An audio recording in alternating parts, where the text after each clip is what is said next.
fails, then that's just too bad. I'll have the recording still I can use. Welcome to 99% Geek Presents an audiobook theater podcast. I am your host and writer behind 99geek.ca, Andrew Geczy, and this is being recorded on May 31st, 2021. It's almost June, so close. And this is a Monday. It is 11:03 a.m. My goal in life has always been to write for television, but it's a goal I've had little luck so far in attaining, so instead I've resorted to self-publishing novels on Amazon, but writing the monthly chapters like episodes of TV shows that people can download at 99geek.ca. Every chapter is released in 4 parts, a teaser in 3 acts, and every month features a different book spanning both science fiction and fantasy and every genre in between. That's right, I wrote all the books featured on this podcast trying to make ends meet in what feels like a poverty nightmare. I'm doing all of this alone, living off unemployment insurance. I don't have a budget. I don't have a team, no editors or producers. I have no backup, no support. I'm completely alone, pro bono, with nothing but my passion for telling stories. And thus I ask you not to judge me or my work or my production values too harshly. I'm doing the best I can, trying to wear all the hats. Tonight we will be reading from Phase 3 of Season 1 of 99% Geek, a chapter of a book entitled Adrift Homeless. Remember, you can follow along at 99geek.ca. Chapters are somewhat standalone, but at least make sure you start on week 1 for the recap. This is not week 1. I was considering maybe trying out recapping every week, but maybe I'll start that with the next chapter as opposed to starting it now. So unprepared. This is chapter or episode number 11 of Adrift Homeless, entitled Still Be Here When You Get Back. And so we continue with week number 4. Modified Blazkor Gunship Mark 2.5, Landing Pad 3, New Bejan, Romeria.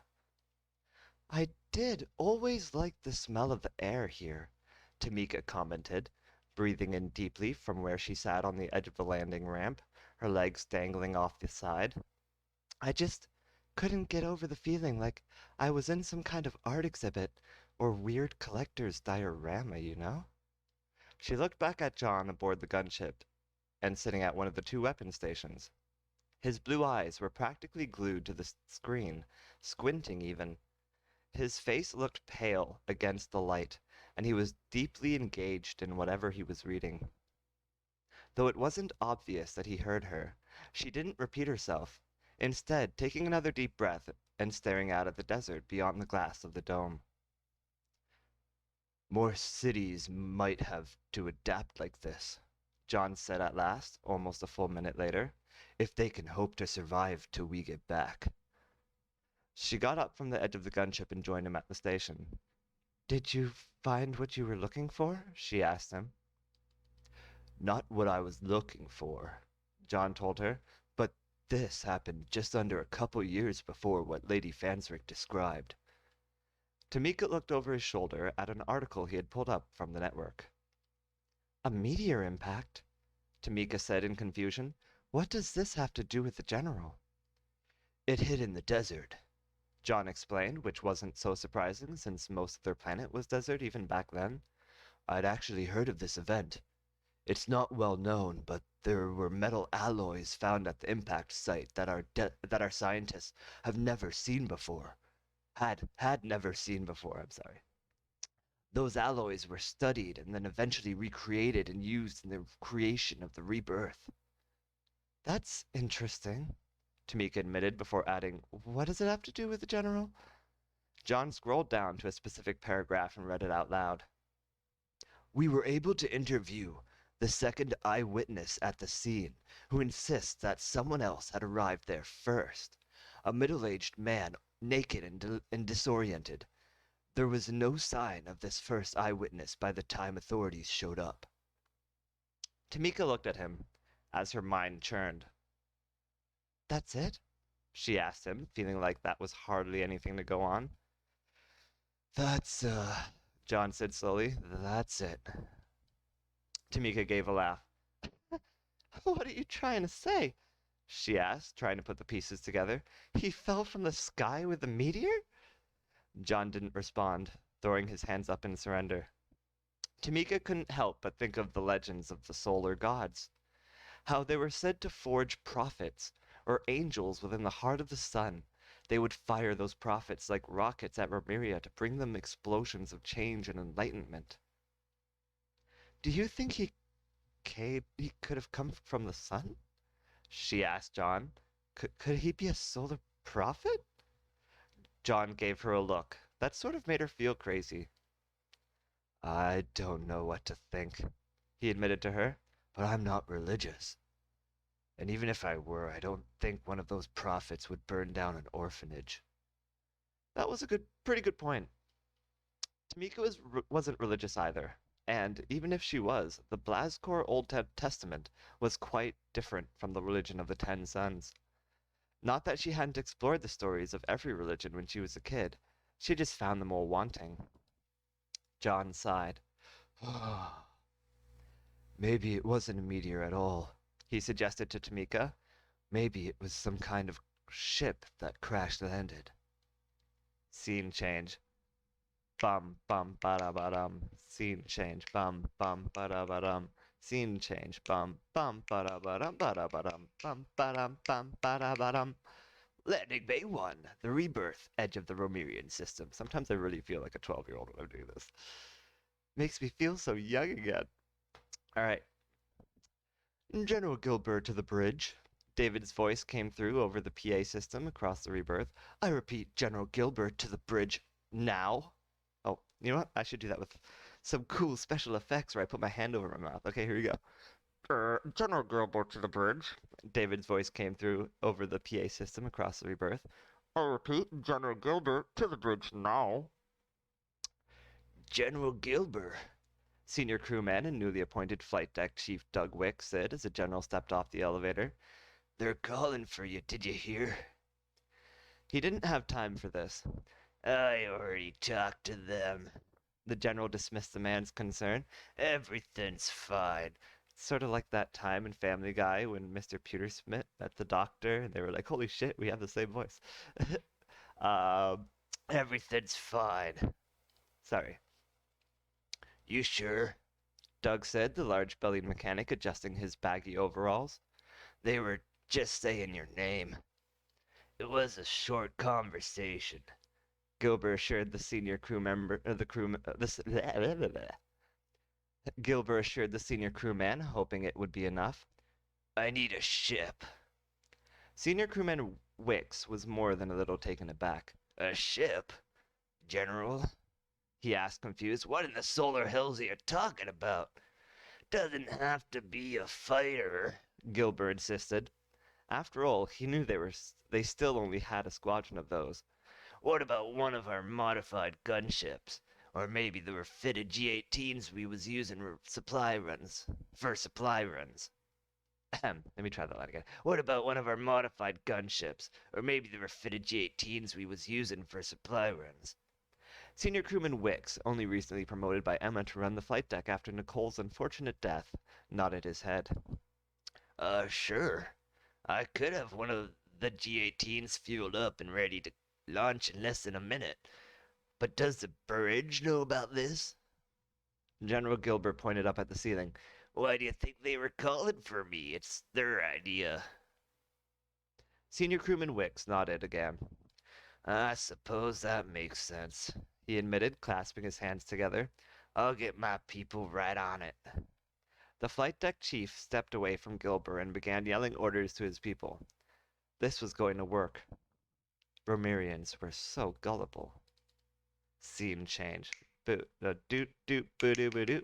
Scene change. Doot doot boo doo boo doo. Scene change. Doot doot boo doo boo doo boo doo boo doo. Doot doot doot doot doot doot doot. Bridge the cough lozenge. Wow, that was so much better. Bridge the rebirth, edge of the Romerian system. Ha ha. Sorry. Bridge the rebirth, edge of the Romerian system. Jack, set a course for Romeria, David said as everyone on the bridge seemed to be looking at him for what to do next. Full speed. Push the engines if you can. I've already started bringing us around, Jack said, his hands manipulating the ship's controls. Sir, we should call a full combat alert. I forgot how his voice was. Cadet Kevin Angeli said from the weapons station. It won't matter for long, don't worry. David looked at Council Leader Maggie May, and she stared back at him. It's your ship, Commander, she told him, and he frowned in thought. No, he said at last to Angeli. Not yet. He remembered Emma saying that setting a full combat alert across the ship would lower thick, heavy blast shields over the windows, including the bridge and the ship's solar panels. And he needed the port crystal to keep charging.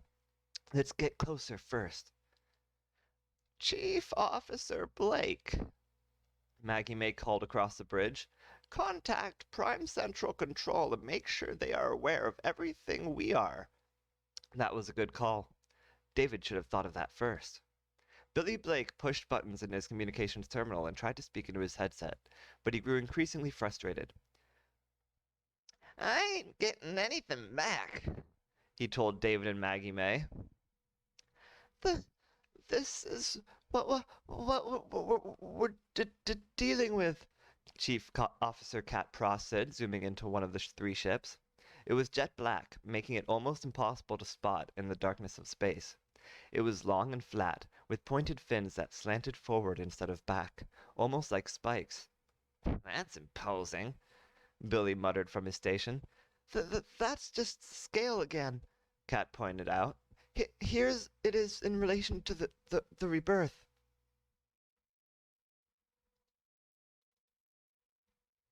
The screen zoomed out to show the two ships side by side, the alien craft looking like a turtle that the rebirth was taking out for a walk. Aw, Billy said.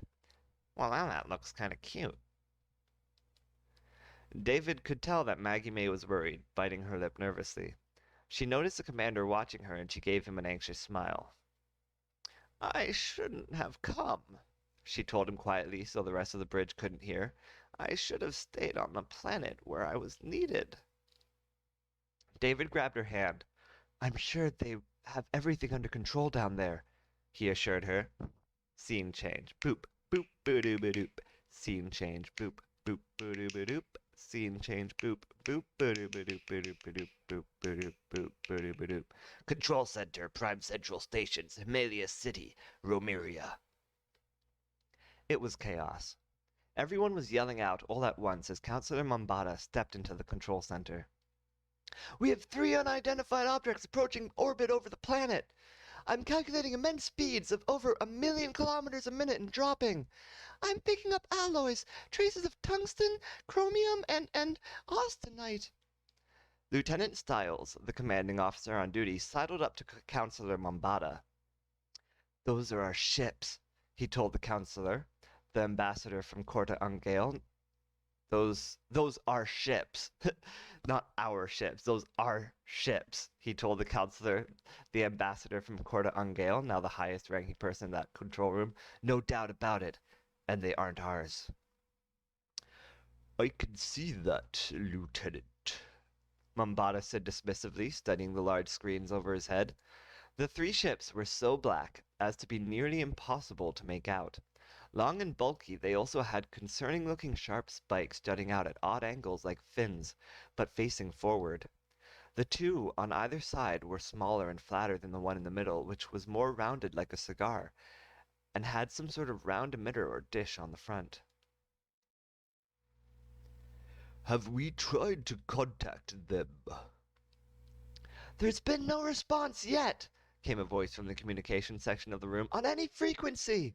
They've entered high orbit, someone from the middle of the room yelled. They're coming to a stop.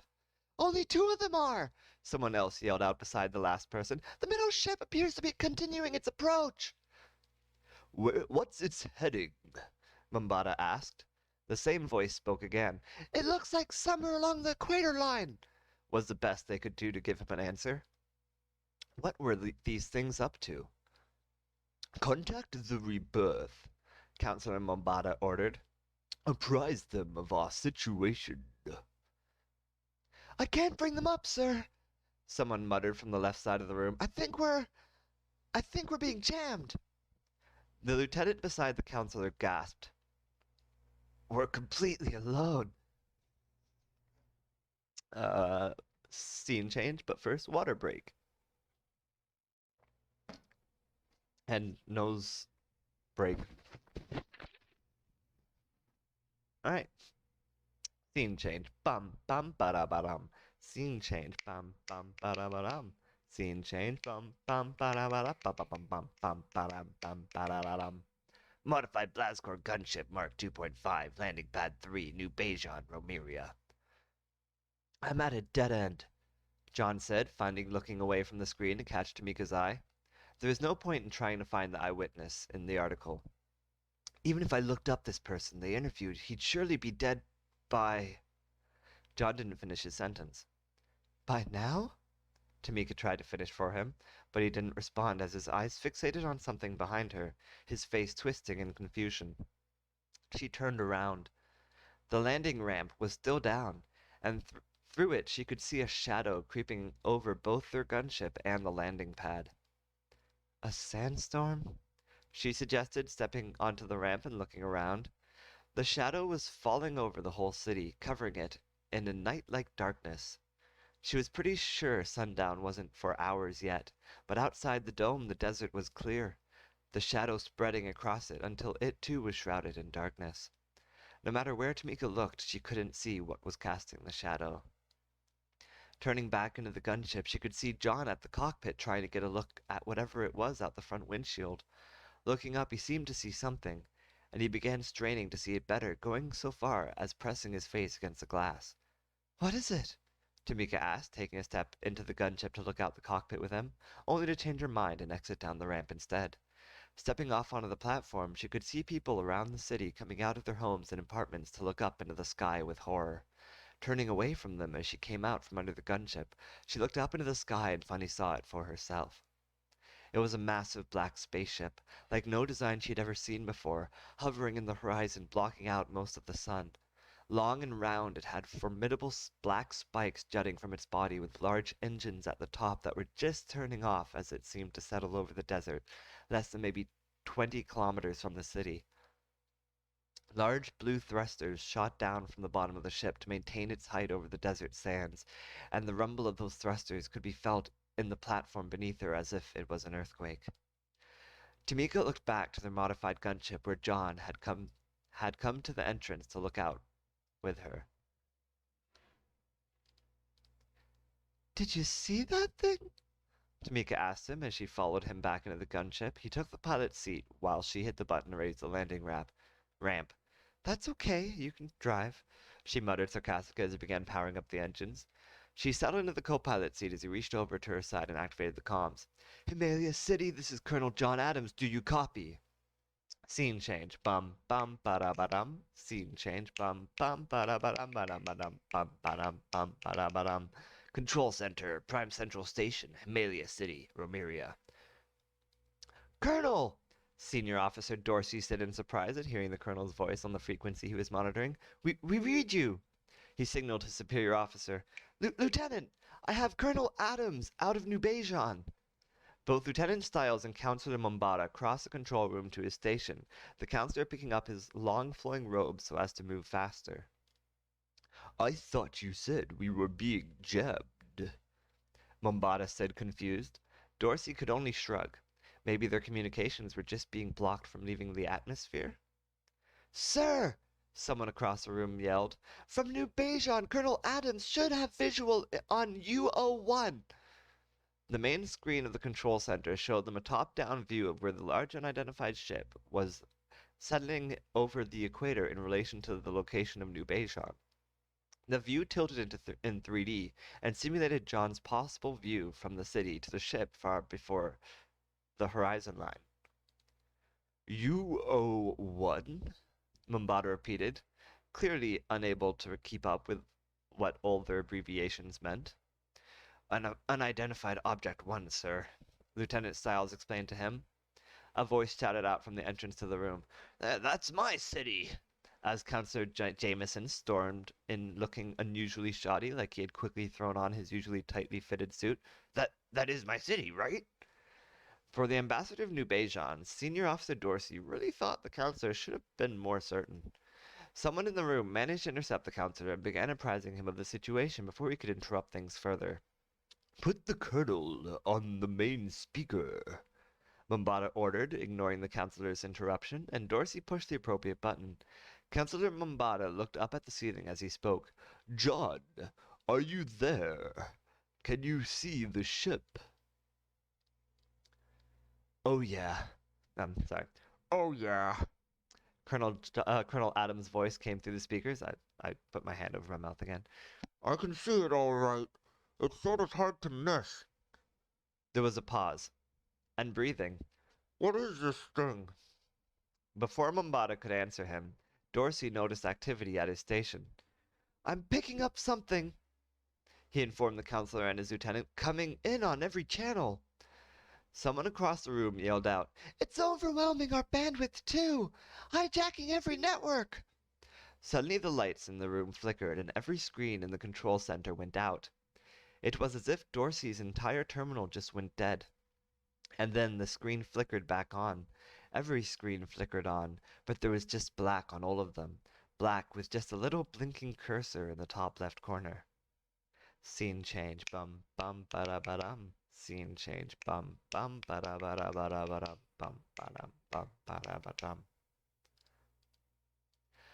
Modified Blazkor gunship Mark 2.5, landing pad 3, New Bejan, Romeria. I lost connection with them, Tamika said from the co-pilot seat. I'm going to try to bring them back, she assured John, working away at the comms terminal when it suddenly went dead. The whole ship did. What is? John started to ask as even his controls went out. But then all the screens on the gunship turned back on again, flashing a simple white cursor against a black background. The cursor began to draw letters, and those letters made up a sentence. And then a voice spoke those words through every speaker on the ship, so loud and booming that the gunship shook on the platform. You were warned. I feel like I knew that better. You were warned. Like that. You were warned. Okay, we're going with that. You were warned. Scene change. Bum bum ba da ba dum. Scene change. Bum bum ba da ba da ba da ba dum bum ba da bum ba da ba dum. Stage 4, Television Studio, Himalaya City, Romeria. We haven't yet received any more information in regards to the large craft that has situated itself somewhere just outside the borders of New Bejan. News anchor Chris Arnold read from his teleprompter into the camera. He pulled on his collar. It's suddenly feeling a little tight. We have Helen Masters here, however, to go over with us whether or not she thinks this might be another government secret. Chris continued, looking across the studio at his guest. Before we go to her, however, we have live feed directly from New Bejan. Chris was about to send things over to their local correspondent in the area, but he didn't even get the chance before suddenly all the lights and cameras in the studio turned off. Everyone was bathed in darkness, and someone in the room screamed. But the darkness only lasted a moment before the screen behind Chris that usually displayed the news station logo instead began to glow black, with a simple cursor in the corner of the screen. Our signal has been hijacked, Chris's technical producer yelled out from behind the switchboard. Words typed out onto the screen, and a voice boomed across the study. You were warned! Scene change. Bum, bum, ba-da-ba-dum. Scene change. Bum, bum, ba-da-ba-dum, ba-da-ba-dum, bum, ba-dum, bum, ba-da-ba-dum. Lanky's Lounge. The Rebirth. Entering the Romerian system. Entering the Romerian system. I mumbled that a bit, I'm sorry. All the lights went black, bathing everyone in the lounge in darkness. Immediately, people started to panic, some screaming, some crying out for their friends or loved ones.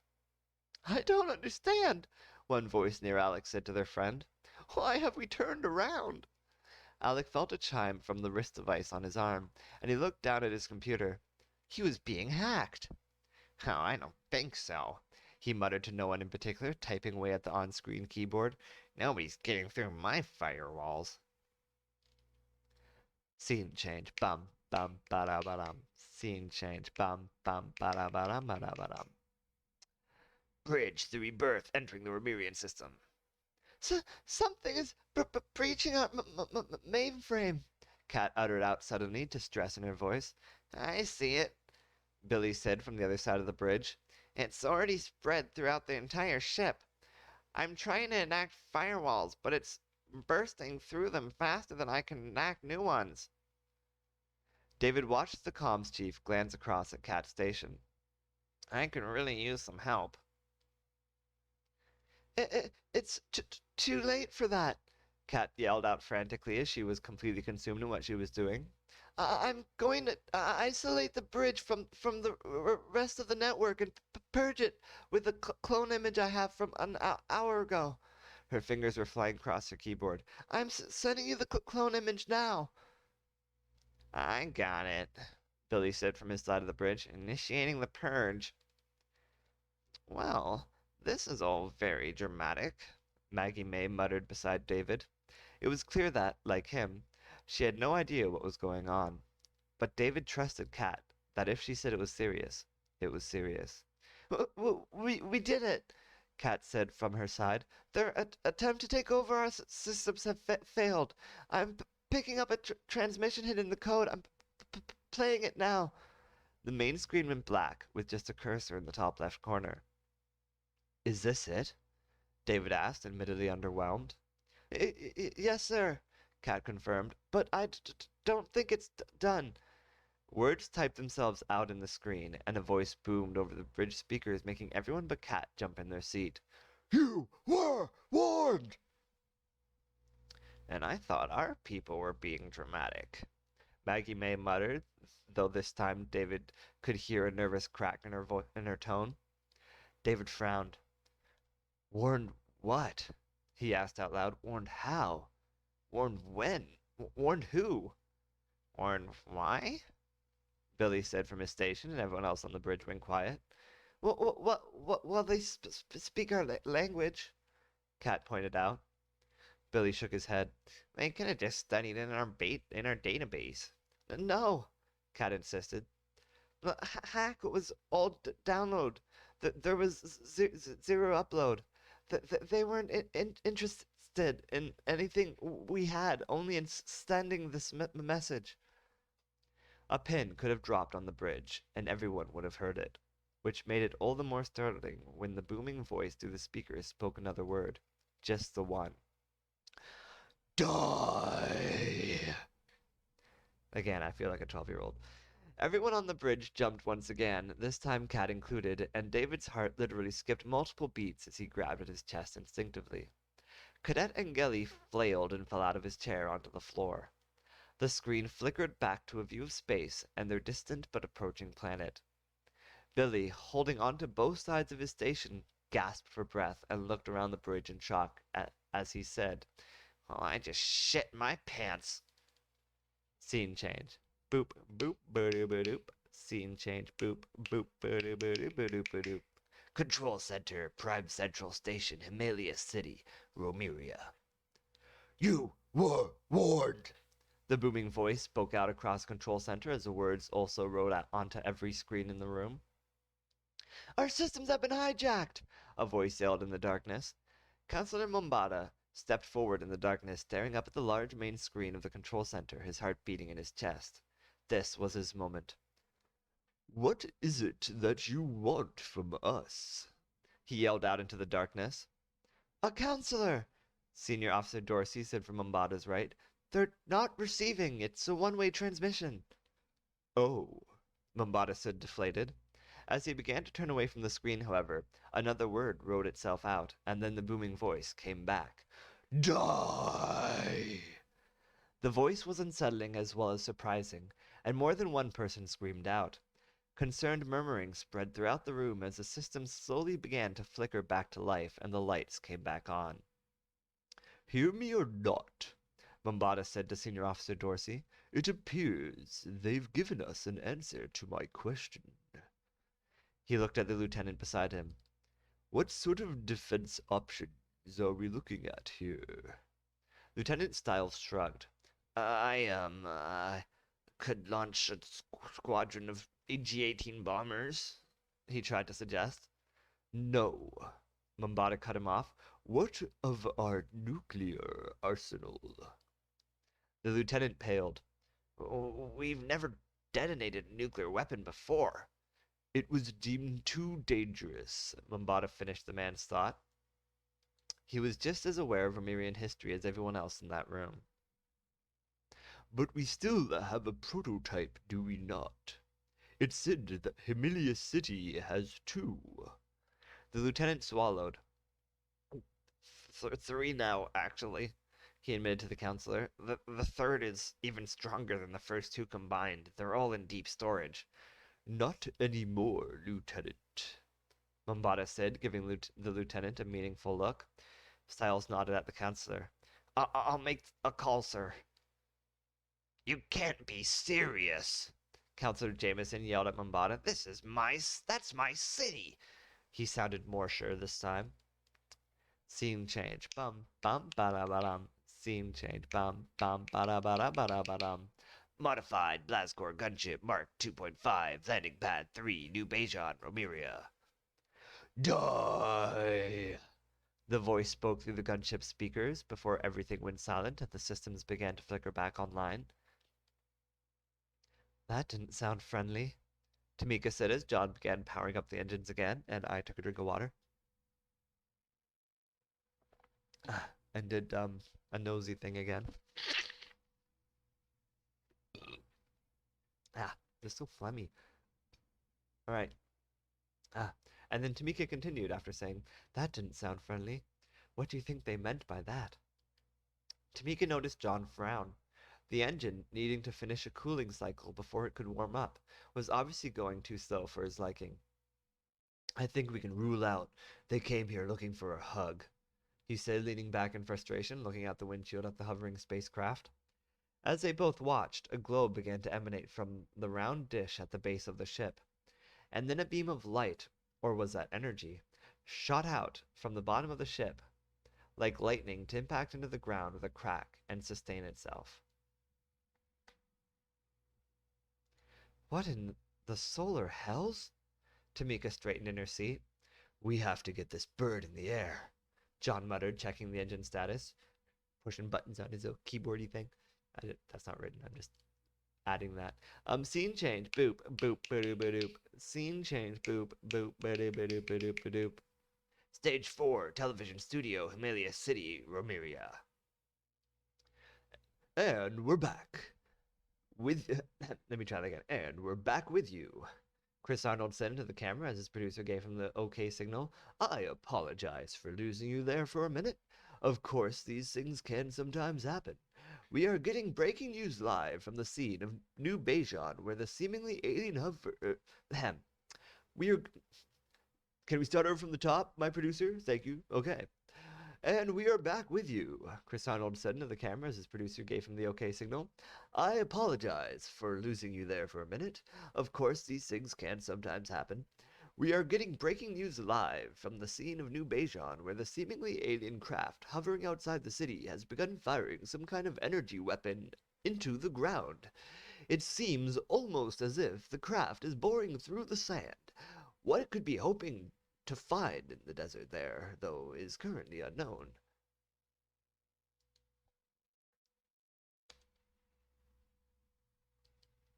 He turned in his chair to his guest. I have Helen Masters with me now, he said, giving her a smile. Now, Dr. Masters, based on recent developments, including both the transmission we all saw, as well as what it seems these people are up to in the desert, would you say that the large craft present over New Bejan might be hostile? And do you think we might be in danger in any way? Dr. Helen Masters, leading expert in xenology and interstellar studies at the Himalayas University, blinked her blue eyes from beneath her blonde hair, adjusting her glasses and clearing her throat. Are you fucking kidding me? Okay, Chris said, leaning back in his chair and making the cut gesture to his producer. His producer made a rolling motion with his fingers. Dr. Masters got up and slammed her hands into the news desk, leaning over Chris Arnold and getting directly in his face. I have a family! She screamed at him so close and so loud he was pretty sure she shattered his eardrum. Stomping around the desk, Masters tore the microphone from her shirt and threw it at the cameraman. Fuck this shit! As she stormed across the length of the studio, everyone silently watching her leave. She already had her comms device in her hand and was calling her house. Hun, can you put our son on? Hey, baby, it's Mommy. She's coming home right now, okay? She's coming home right now, and then Mommy and Daddy and you are going to sit together. That's right, around a fire, and we're going to hold hands and sing songs. Yeah, that's right. I know Mommy usually finds your songs annoying, but today Mommy wants to hear every one of your songs that you wrote, okay? In fact, you can start singing them to me right now, just in case, okay? Just in case nothing, honey. I really want to hear your voice, okay? And then the doors closed behind her, and there was silence in the studio. Chris Arnold straightened his tie and faced back towards the camera. And that was Dr. Helen Masters, he said in a steady voice. Up next, we've got... He didn't get to finish his sentence, however, as the studio began to shake. It looks like we're experiencing some kind of seismic activity, Chris said, bracing himself against his chair. We'll bring you more on that story after these commercial breaks. Scene change. Bum, bum, ba-da-ba-dum. Scene change. Bum, bum, ba-da-ba-dum, ba-da-ba-dum. Control Center, Prime Central Station, Himalaya City, Romeria.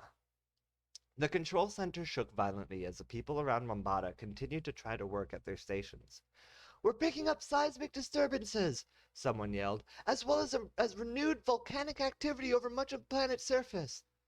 Lieutenant Stiles got off his comms device and stumbled his way to Mombasa's shoulder, leaning against a counselor for balance as the ground quaked beneath them.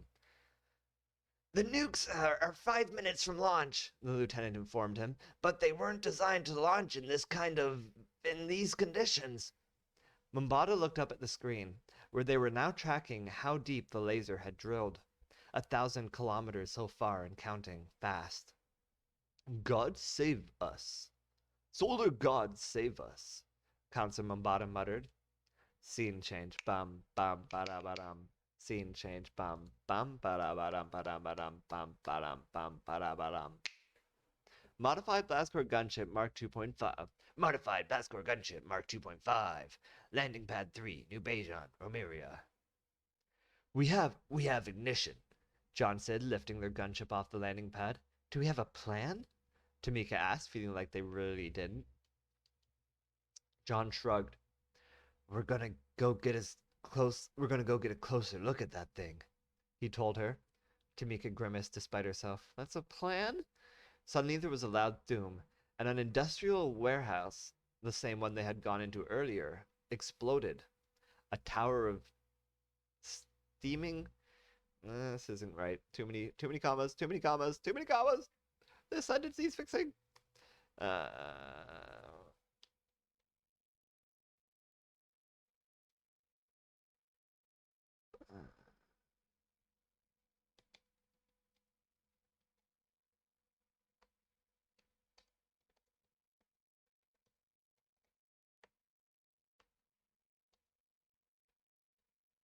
Okay, let's try this again. Sorry about that. Suddenly there was a... you guys are all waiting and like, what's happening? Tell us what's happening. Suddenly there was a loud boom and an industrial warehouse, the same one they had gone into earlier, exploded. A tower of steaming water shot out into the air, higher even than the surrounding skyscrapers, coming down on the citizens in torrential waves. That works. Do you have a plan for that? Tamika asked, pointing up the large water spurt. John swerved and just barely avoided a torrential downpour from the boiling water as tons of it came down on buildings, smashing through glass structures and tearing away a bridge between skyscrapers. What is it with you and plans today? John asked with frustration as he manipulated the controls. At least it turns out your professor was right about everything. Tamika shook her head. He also believed vaccines had a 1% chance of giving people mutant telekinetic powers, she remembered out loud. So not everything, then, John muttered, pushing forward on the controls. To avoid getting hit by the cascading waterfalls, John had to swerve down low, banking and veering through tight roads and coming to a main street, where a large wave of water was rushing towards them. Even through the hull of their gunship, Tamika could hear the screams of people running for their lives and getting caught up in the insanity. John increased throttle, tearing down the street away from the oncoming wave and turning off into the side street just as the wave was about to overtake them. He was getting them closer to the edge of the dome. Raise new beige on control, John ordered, his attention on not hitting the tall buildings they were soaring past at high speed. Tamika did as he requested. I've opened a channel, she told him. New beige on control, this is... John yelled over her. This is Colonel John Adams to New Bejon Control. I am requesting clearance through the gate. There was no response. Come on, John muttered. Open the gate or everyone is going to drown here. Tamika had to assume anyone on duty probably already ran for their lives. There was still no answer. Damn it, John said as they arrived at the edge of the glass dome. He increased their altitude as the water was quickly rising beneath them. Power the weapons. Tamika said, surprised. Are you sure about that? You said yourself, John rationalized. I feel like I should add a part. He put their gunship into a hover because, I mean, I don't feel like, though I think it's been explained in previous chapters that the Glasgow gunships can hover. I don't know if that's completely clear here. They can hover. They're not like, you know, the jets that they use, the G-18s and stuff, the G-27s. Yeah. So yes, the Glasgow gunship is hovering over the water and it's rising up to meet them. Where were we?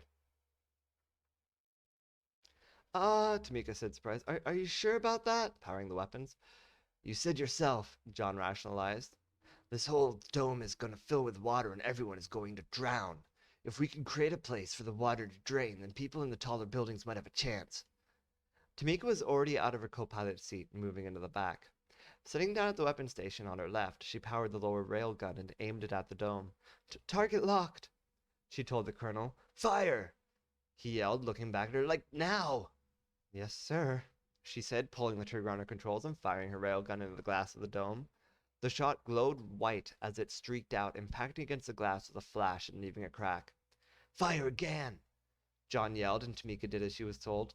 She fired a second shot, and then a third, the cannon blasting the dome again and again as the crack widened into a hole.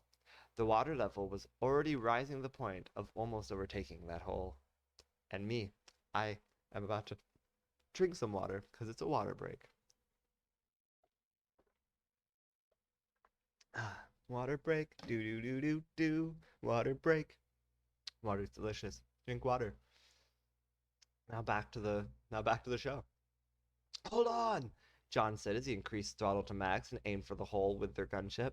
We're not gonna fit. They shattered through the wall of the dome, water pouring out behind them as they shot out into the desert and up into the sky. Immediately, John altered their heading, centering the flying black structure in their sights and pushing the engines as fast as they could go. Stay where you are, he told her, the alien craft about a minute out, and keep your weapons charged. She hadn't intended to do anything else. Scene change. Boop, boop, ba-doop-ba-doop. Scene change. Boop, boop, ba-doop-ba-doop, ba-doop-ba-doop. Control Center, Prime Central Station, Himalaya City, Romeria. We have a gunship! A voice yelled out across the quaking control center. It was all people could do to hold on tight to their stations and try not to fall over. It's rising up to meet the UO-1! A woman near Mombada pointed up at the screen. It's Colonel John Adams, sir! A couple people began to applaud. Yeah! Woo! And one woman even yelled, He'll save us! That's good, Counselor Jameson said excitedly, slapping Counselor Mombada on the arm.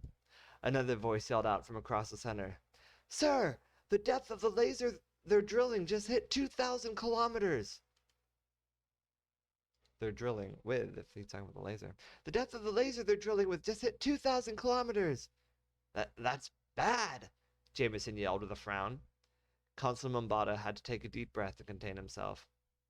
Counselor Jameson, he said, turning to his fellow counselor, even as they both could barely stay on their feet. I'm so glad you came to work today. Thanks, Jameson said, slapping Mombada's arm again. Scene change, bum, bum, ba-da-ba-dum. Scene change, bum, bum, ba-da-ba-dum, ba-dum, ba-dum. Modified Lascor gunship, Mark 2.5, Deep Desert, Romeria. We're coming within fire range now, John yelled back to Tamika, though she could see that for herself. She saved the upper cannon to her station as well, so she could fire both at once, but didn't exactly know where John wanted her to shoot. You have anywhere specific in mind? She asked him, looking the formidable looming craft over as it cast its shadow down on them. How about that dish? John yelled back to her.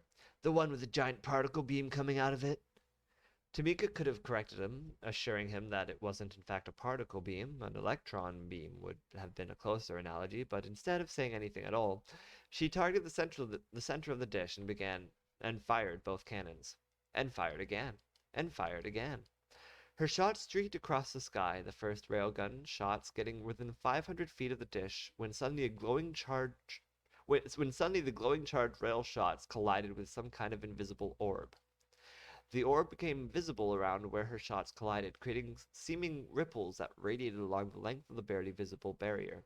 As the ripples subsided, the barrier disappeared, only to appear again as her other 4 shots collided with it. Each collision created an explosion-like impact, but far from doing any damage to the craft itself.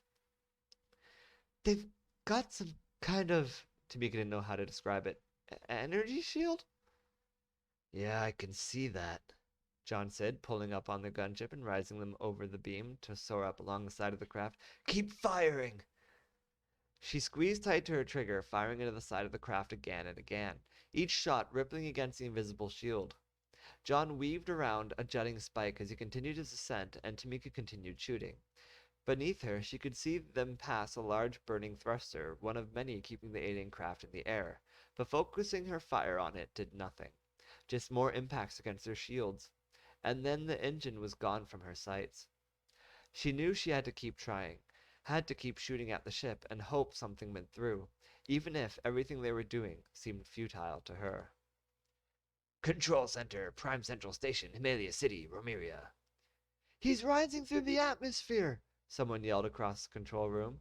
Counselor Mombata watched John's ascent on the screen. He's probing them for weaknesses, the counselor mused. Or, Counselor Jameson suggested, he's just desperately struggling to survive. Someone yelled across the control center, They've breached the core! That's bad, right? Jameson complained, no longer looking like he wanted to make any more sarcastic remarks. That's like really, really bad. That was when it happened.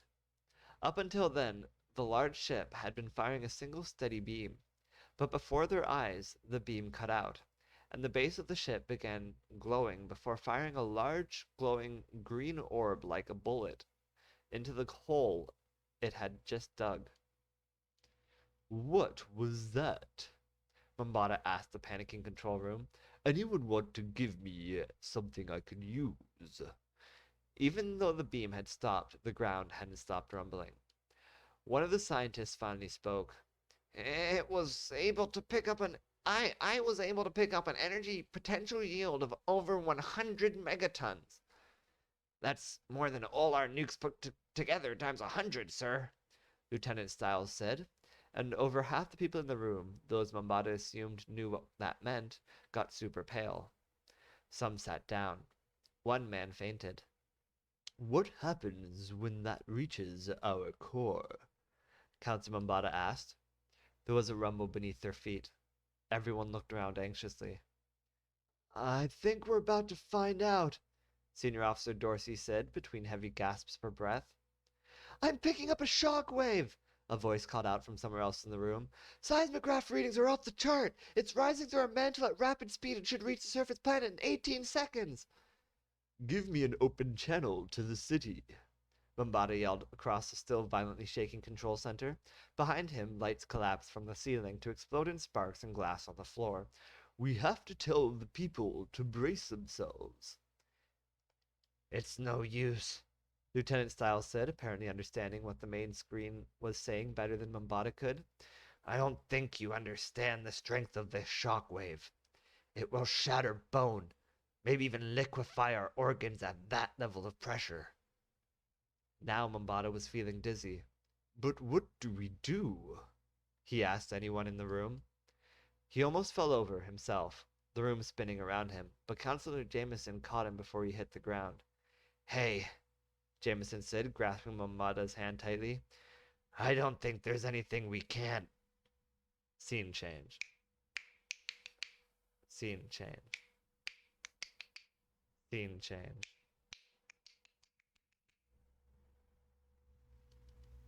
Modified Blazgor gunship Mark 2.5.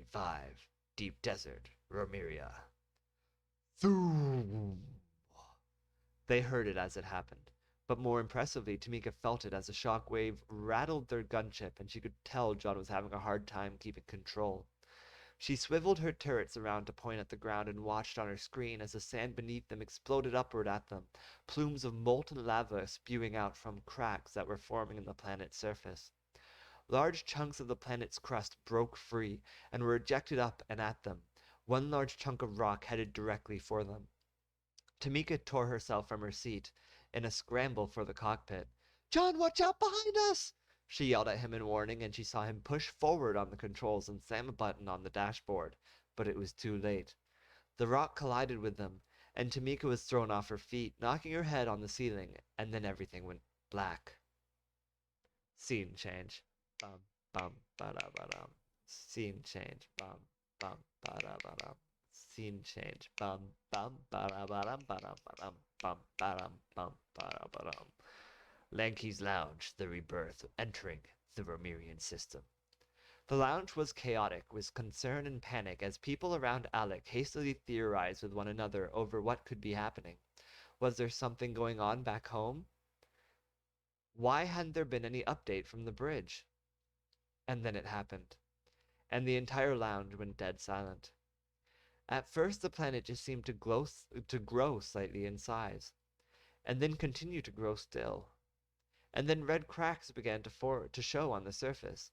And then, before their very eyes, the thin blue atmosphere that surrounded their planet was violently expelled outward into space, and the planet was engulfed in flame as it tore itself apart. Someone gasped.